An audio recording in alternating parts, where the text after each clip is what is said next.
C'est malheureusement toléré par la gauche, surtout en Belgique aussi, qui appelle à continuer ces financements sans même chercher à comprendre et à savoir ce qui s'est passé.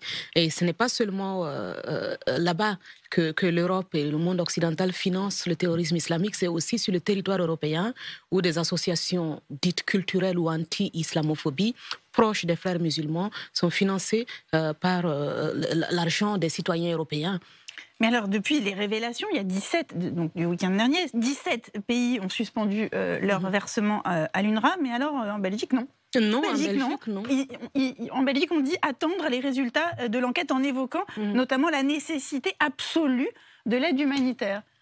Oui, en fait, j'ai l'impression que c'est un investissement dans leur programme électoraliste de gauche où ils veulent entretenir le communautarisme et caresser un peu une frange de la population qui ne s'est jamais intégrée et qui va continuer à voter pour eux.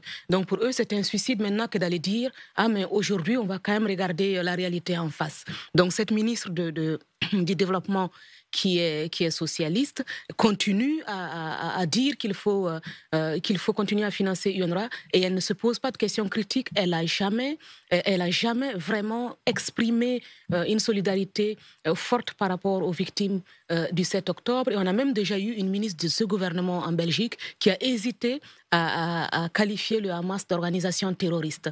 Ils se voilent la face, ils veulent juste continuer à investir dans la mauvaise intégration et à tolérer l'intolérable. Peut-être que c'est moins se voiler la face que du pur cynisme.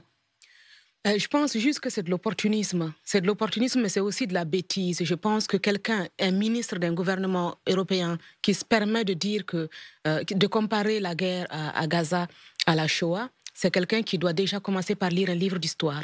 Donc aujourd'hui, une ministre qui se permet de dire ça, mais il faut quand même se poser des questions sur le niveau de la politique aujourd'hui. C'est complètement, c'est obscène.